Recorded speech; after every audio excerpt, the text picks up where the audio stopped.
내가 이래서 이 사람에게 끌리는구나. 그런데 상대방은 내 마음 같지 않겠구나. 결국 이 관계는 나만 상처받을 가능성이 상당히 높겠구나. 이렇게 이해가 되면 감정에 휩쓸리지 않고 한 발 물러설 수 있게 되겠죠. 오늘 영상은 왜 어떤 궁합은 처음에는 너무 좋아 보이는데 시간이 갈수록 힘들어지는지, 그리고 왜 어떤 사람들은 머리로는 아닌 걸 알면서도 감정을 끊어내지 못하는지에 대한 이야기입니다.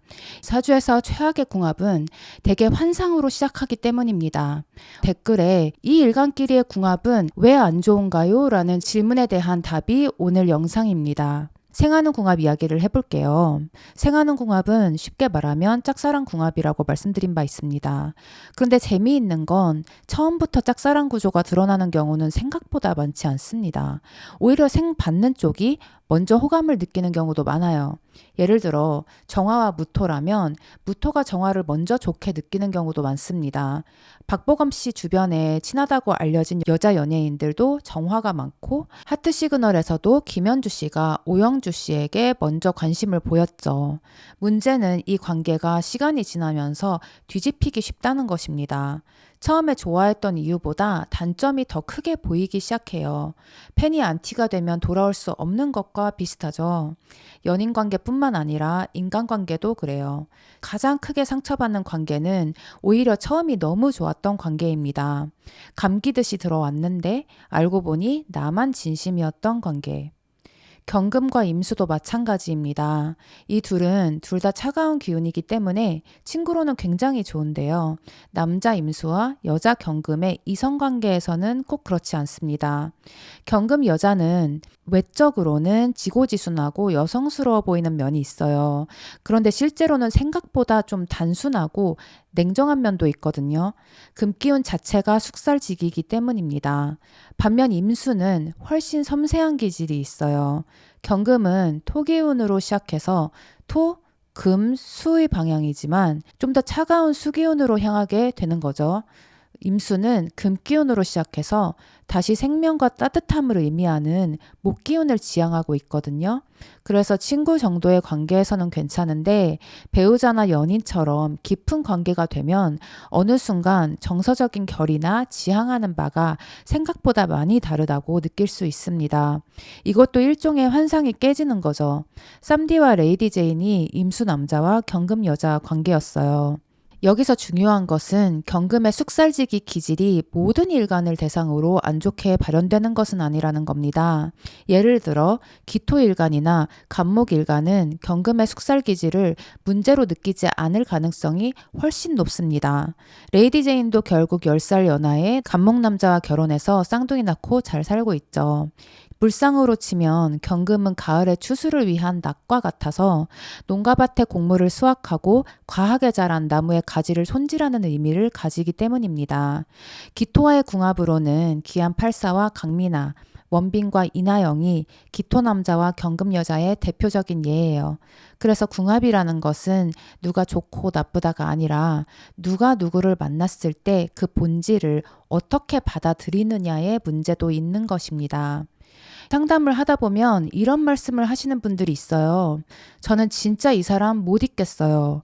이분도 아닌 걸 무의식 중에 아니까 상담을 통해서 객관성을 가지고 좀 마음을 다잡고 싶으신 거예요.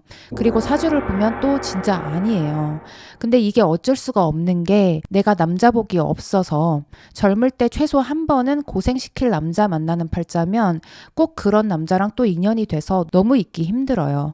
그런데 시간이 지나고 내가 좀 좋은 운때에 들어서게 되면 시야가 맑아지면서 판단력이 생기게 되죠.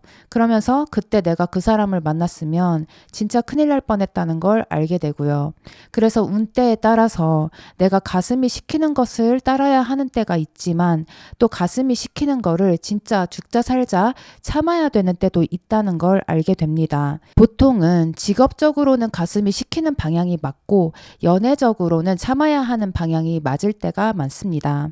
그리고 엄청 오래 누군가를 사귀다가 헤어지고 바로 새로운 사람이랑 결혼하는 경우도 사실 운때로 설명이 되는 부분인데요.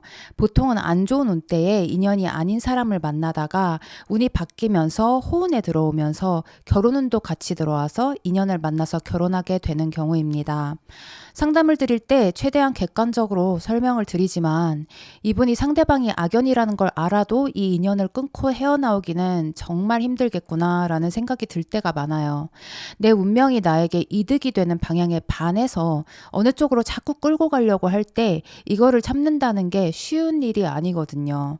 명상이라는 게 존재하고 필요한 것도 바로 이런 이유에서입니다. 흔히들 뭐에 씌었다고 하잖아요. 뭐에 잘 씌는 사람들이 있어요. 명상이라는 거는 이런 나를 힘들고 부정적인 방향으로 끌고 가는 삿된 기운을 제거하고 세상의 거대한 기운과 합치돼서 흔들림 없이 진짜 내 영혼이 원하는 길을 걸을 수 있게 만드는 거거든요. 내 영혼과 세상이 조화를 이루는 거죠. 만약에 좋은 궁합이고 좋은 사람인데 어떠한 이유로 헤어지게 됐을 경우는 어떨까요? 이런 경우는 사주적으로는 내가 안 좋은 운때에 들어섰다는 의미이고 감정적으로는 이별의 아픔이 나를 무너뜨리는 방향으로 가지는 않습니다.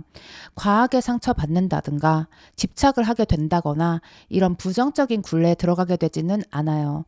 오히려 혼자도 괜찮은데 하고 잘 지내게 되고 그 사람과의 관계에 있어서 내가 좀 더 충만해졌다거나 성숙했다거나 덕을 봤다는 생각이 들죠. 그리고 또 좋은 사람은 좋은 운때에 만나게 되기 때문에 좋은 사람이라는 데 더해서 좋은 운때까지 겹쳐서 마치 따뜻한 봄날의 향기를 기억하듯이 좋게 추억하게 되고 그리워지는 겁니다. 다른 사람과 결혼을 하고 나서도 과거 사람을 떠올릴 때 그 사람과 헤어지길 진짜 잘했어 이게 아니라 시간이 갈수록 그 옛날 사람을 그리워하고 추억을 되새기는 경우가 있어요. 이 경우는 안타깝지만 그때가 좋은 운때였고 그 사람이 진짜 인연이었을 경우가 있죠. 보통은 좋은 운때에 결혼을 하기 때문에 이런 경우가 흔치는 않아요. 이 경우는 팔자에 이렇게 옛날 사람 못 잊고 애정사가 꼬이는 면이 있는 거예요. 왜냐하면 팔자는 항상 운에 우선하거든요. 영향력과 강도와 크기의 순으로 하면 팔자, 대운, 세운, 월운, 일진 이런 순서가 됩니다.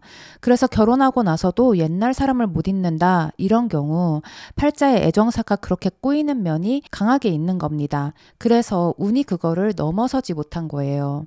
정말 인연이라면 또 헤어지고 나서도 그렇게 아파하지 않고 잘 지내다가 나중에 어떤 계기를 통해서 다시 만나게 되는 경우가 많습니다. 영상을 통해서 알려드릴 수 있는 궁합의 범위는 처음에 끌림, 그리고 시간이 지날수록 어떤 감정이 남는지에 대한 부분입니다. 여러분들께서 궁합을 보는 이유는 사실 이 사람과 결혼해도 될까요를 보기 위해서가 아닐 것입니다. 이미 마음은 기울어져 있어요. 다만 내가 보고 있는 것이 본질인지 환상인지 확인하고 싶은 거라고 생각합니다. 그래서 상담을 통해서 사실은 내가 상대방에게 어떤 환상을 가지고 있는지를 보게 되는 경우도 많을 거예요. 진짜 좋은 인연은 처음부터 너무 좋은 사람은 아닐 수도 있습니다. 처음에는 그냥 무난했던 사람, 너무 좋지도 않았고 싫지도 않았고 그냥 편안했던 사람. 그런데 시간이 지날수록 좋은 점이 보이고 함께 있을수록 영혼의 안정감이 커지는 사람. 저는 그런 인연이 좋은 인연이라고 생각합니다. 설령 남들 기준에는 조금 문제가 있어 보이더라도 각자의 팔자가 다 제각각인 만큼 결국 내 팔자에 꼭 들어맞는 사람이 있어요. 오늘은 위험한 궁합에 대한 얘기를 하다 보니 좋은 궁합에 대한 얘기도 하게 됐는데요.